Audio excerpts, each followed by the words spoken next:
Welcome back to the deep dive. Today, we're taking a close look at a pretty significant shift in the watch world. We're talking about Baltic. They've retired their longest-standing watch, the Aquascaphe Classic, and replaced it with a completely redesigned MK2 collection. Yeah, the Aquascape, I mean, that watch was Baltic for 7 years, right? Yeah. It really put them on the map, and now gone, replaced.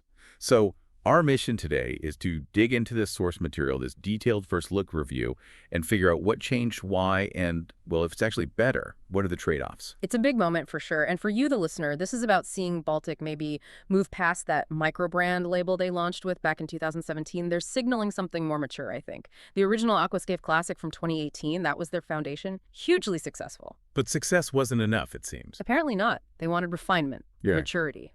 Okay, let's talk about that original formula first. Yeah. What made the classic, well, classic? It was that retro diver vibe, wasn't it? 39 millimeter, no date, big crown, felt very 1960s. Totally. It absolutely nailed that aesthetic.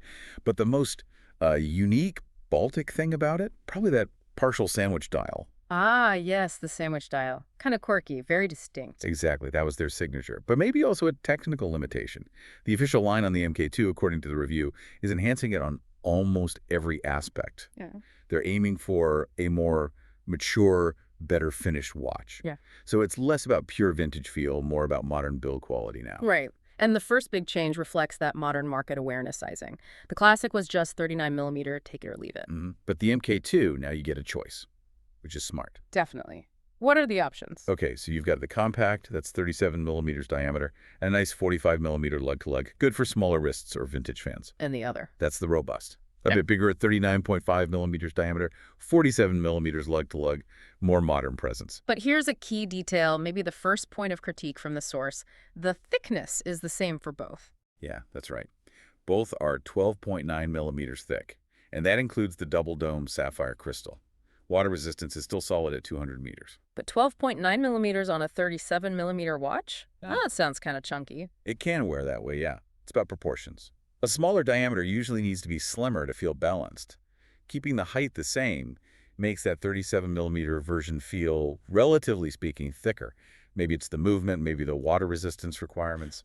Could be, but it's definitely something people noticed. Okay, let's move to the case itself. Big changes there too, right? They're talking sharper. Oh, yeah. The review emphasizes much crisper lines, better defined surfaces. The lugs are apparently a bit wider too, and the finishing on top of the lugs has changed. That old circular brush, gone. Now it's a vertical brush. Which sounds cleaner, more refined. Exactly. Less toolish, maybe. More sophisticated. It definitely elevates the look. And a big functional upgrade, crown guards. Yes. Finally, the original just had the crown hanging out there. The MK2 adds proper guards flanking a new screw-down crown design. Much better protection. Makes sense for a dive watch. What about the bezel? Still under 20 click unidirectional, but the edge, the grip profile is apparently sharper, easier to use. But the really big deal is the insert. Still sapphire. Still sapphire, yeah. But the markings. Yeah. It now has a fully graduated 60-minute scale. Ah, okay. That's huge for actual timing. The old one only had marks for the first 15 or 20 minutes, didn't it? Right, which was a common criticism. This fully graduated scale makes it a much more functional dive timer. Addresses a big weakness. Okay, now, the dial. This seems to be the most controversial bit. They ripped out the heart of the old watch, didn't they? That unique sandwich dial is completely gone. Totally gone. Replaced by what they're calling the Maxi Dial. Why ditch the sandwich? That was their thing. Well, sandwich dials, while cool-looking, can sometimes mean less lume brightness. You know, the lume's underneath the plate. Moving to this new system, it probably gives them better performance and maybe more design flexibility, too. So what is this Maxi Dial system? It's all about applied markers, big 3D Lumicast markers. The review says they're like 0.4 millimeter thick, made of superluminova BGW9. And they've paired these with bigger faceted hands, also loaded with lume. So legibility was the main goal here, day and night. Absolutely. They traded that specific vintage quirk for just, bam, easy to read time, much brighter, much cleaner. Plus a new railroad minute track around the edge. Oh, okay, makes sense functionally. Let's talk about what's inside. The movement. They stuck with Miyota. Yep, the Miyota 9039 automatic. For listeners not deep into movements, what's the significance of the 9039? Is it good? Yeah, it's a solid choice, especially at this price point. It's part of Miyota's higher-end 9000 series. Mm. Runs at 4 hertz, so you get that smooth second sweep. It's reliable, well-regarded, a popular non-Swiss alternative. Gives about 42 hours of power reserve. Pretty standard stuff. And crucially, it's a no-date movement, right? Exactly, which means no ghost position on the crown. You pull it out one click to set the time, that's it. Winding is position 0. Keeps it pure. Even with the modern upgrades like crown guards, they kept that vintage no-date thing. Right. It's a small detail, but important for the overall clean look they seem to be going for. Okay, what about the options? How many versions are launching? 8 in total. 4 colors, and each color comes in both the 37mm and the 39.5mm size. And the colors? You've got blue and green, both with glossy dials, sort of your classic dive watch looks. Then there's gray and a warm silver, and these have grained, textured dials. A bit different, maybe softer looking. And the warm silver has a specific detail that stands out. Yeah, that one's interesting. Most of them have bezel inserts that match the dial color, monotone look. But the warm silver, being a light dial, gets a contrasting black bezel insert and black hands and markers. Yeah. Makes it pop a lot more. Nice touch. And the straps. Sounds like they upgraded those too. They did. The rubber straps are now FKM rubber. FKM, what does that mean practically? It's just better rubber. Fluoroelastomer. It's softer, more flexible, but also more durable than basic rubber or the old Tropic style they used. Resists heat, sun, chemicals better. A proper upgrade. Okay. And all the options, rubber, beads of rice, bracelet, flat link bracelet, they all have quick release spring bars now. Yep. Makes swapping straps much easier. No tools needed. So lots of technical improvements, new case, new dial tech, better straps. How does the price compare? Is it still accessible? It's gone up a bit, but honestly not dramatically, considering the changes. Oh. The old Classic was around, what, 580 euros on rubber? Something like that, yeah. The new MK2 starts at 630 euros on rubber and 695 euros on the bracelet. That's before tax, of course. So roughly a 50 euro bump. Seems pretty reasonable for what you're getting. I'd say so. It's a noticeable upgrade in specs for a fairly modest price increase. Still very competitive. And when can people get them? Orders open September 25th, 2025, and they start shipping pretty quickly after October 13th. Okay, they're not messing around.